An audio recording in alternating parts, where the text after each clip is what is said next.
विश्व में योग ने भारत को दिलाई वैश्विक पहचान, मेयर रामावतार वाल्मीकि। योग से व्यक्तिगत, सामाजिक और राष्ट्रीय जीवन होता है सफल, रामावतार वाल्मीकि। बादली खंड के गांव देवरखाना स्थित राष्ट्रीय योग एवं प्राकृतिक चिकित्सा अनुसंधान संस्थान में भव्य कार्यक्रम आयोजित। मॉडर्न हरियाणा न्यूज, बादली। 12वें अंतर्राष्ट्रीय योग दिवस के अवसर पर बादली खंड के गांव देवरखाना स्थित राष्ट्रीय योग एवं प्राकृतिक चिकित्सा अनुसंधान संस्थान में भव्य कार्यक्रम का आयोजन किया गया। कार्यक्रम में मुख्य अतिथि के रूप में रोहतक के मेयर रामावतार वाल्मीकि ने शिरकत की। एसडीएम विशाल कुमार ने मुख्य अतिथि का स्वागत करते हुए योग दिवस पर आयोजित होने वाले कार्यक्रमों की जानकारी साझा की। इस बीच प्रधानमंत्री श्री नरेंद्र मोदी और मुख्यमंत्री श्री नायब सिंह सैनी के संबोधन का लाइव प्रसारण किया गया। समारोह के मुख्य अतिथि मेयर रामावतार वाल्मीकि ने बादली वासियों को 12वें अंतर्राष्ट्रीय योग दिवस की शुभकामनाएं देते हुए योग क्रियाओं को जन जन तक पहुंचाने का आह्वान किया। योग मानसिक शांति का सबसे प्रभावी माध्यम। मुख्य अतिथि रामावतार वाल्मीकि ने कहा कि प्रधानमंत्री श्री नरेंद्र मोदी के नेतृत्व में योग को आज विश्वभर में अपनाया जा रहा है और भारत की सनातन संस्कृति को वैश्विक पहचान दिलाने का कार्य कर रहा है। उन्होंने कहा कि योग मन और शरीर को एकाग्रता प्रदान करता है तथा मानसिक शांति का सबसे प्रभावी माध्यम है। युवाओं से आह्वान करते हुए उन्होंने कहा कि वे नशे से दूर रहकर अपनी ऊर्जा और क्षमता का उपयोग राष्ट्र निर्माण तथा सकारात्मक कार्यों में करें। मुख्य अतिथि रामावतार वाल्मीकि ने कहा कि योग केवल व्यक्तिगत स्वास्थ्य तक सीमित नहीं है, बल्कि यह समाज, राष्ट्र और पूरे विश्व को एकात्मता का संदेश देता है। प्रत्येक व्यक्ति को नियमित रूप से योग अपनाकर अपने जीवन के साथ साथ समाज, राष्ट्र और वैश्विक कल्याण में भी योगदान देना चाहिए। इस बीच आयुष विभाग के योगाचार्यों ने यौगिक क्रियाओं का अभ्यास कराया। कार्यक्रम में बड़ी संख्या में लोगों ने भाग लेकर योगाभ्यास किया और स्वस्थ जीवन के लिए नियमित योग करने का संकल्प लिया। इन विभागों के अधिकारी रहे मौजूद। इस अवसर पर एसडीएम विशाल कुमार, तहसीलदार श्रीनिवास, रमेश कुकड़ोला, डा सुधीर कुमार, योग सहायक स्नेह कुमार, हरमेश बंसल, बीडीपीओ सुमित बेनीवाल, सरपंच ज्योति तथा विनोद सहित अनेक गणमान्य व्यक्ति उपस्थित रहे।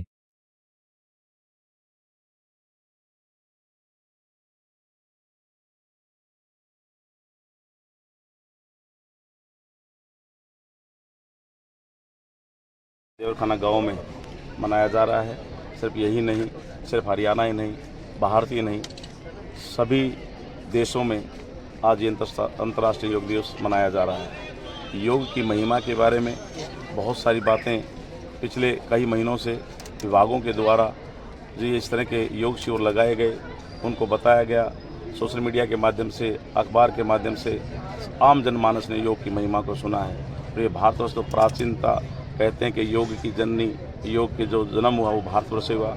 आज वैसे किंवदंती ये है कि 5000 पुराना ये इतिहास योग का हमारे इस भारत से ही किया निकला है योग। और देश के प्रधानमंत्री जी ने 11 फरवरी 2014 को जब इस प्रस्ताव को राष्ट्र संयुक्त महासभा में जब रखा तो वहाँ 199 देशों में से 177 देशों ने इसे स्वीकार किया। और ये पूरे भारत के लिए गौरव का विषय था कि हमारा योग आज पूरे भारत में हर जनमानस का, भारत में ही नहीं पूरे संसार में हर जनमानस के स्वास्थ्य का इतना इस तरह से स्वास्थ्य को लाभ मिलता है। और योग दिवस को पूरे संसार ने एक साथ एकमुश्त स्वीकार किया। इसलिए पूरे देश में सभी को आज अंतर्राष्ट्रीय योग दिवस की बधाई देता हूँ।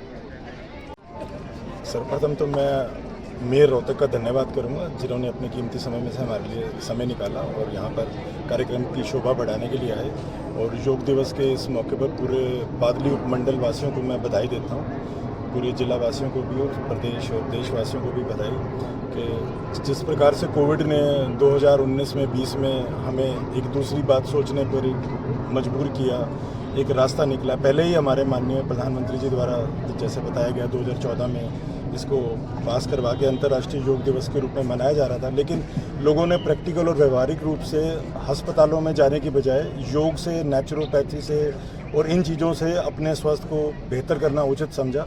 और आज वो चीज़ अच्छे रूप से फल के रूप में हमारे सामने आ रही है कि योग को हम सिर्फ एक दिवस के रूप में नहीं, 21 जून के अंतर्राष्ट्रीय दिवस के रूप में नहीं, बल्कि प्रतिदिन 365 दिन पूरे लगातार अपने जीवन में इसको उतारें। और जैसे कि ऋषियों ने जो संदेश दिया था उसको आज हम अपने व्यवहारिक रूप से प्रयोग करें। और किसी भी एज ग्रुप में ऐसा नहीं है कि छोटे बच्चे योग नहीं कर सकते या बड़े बुजुर्ग योग नहीं कर सकते, सभी एज ग्रुप के लोग योग करें, प्रतिदिन योग करें, स्वस्थ रहें, अपने शरीर को भी स्वस्थ रखें, अपनी आत्मा को भी स्वस्थ रखें, अपने तन को भी स्वस्थ रखें और एक बेहतर स्वस्थ व्यक्ति ही एक बेहतर समाज की ओर हमें ले जा सकता है।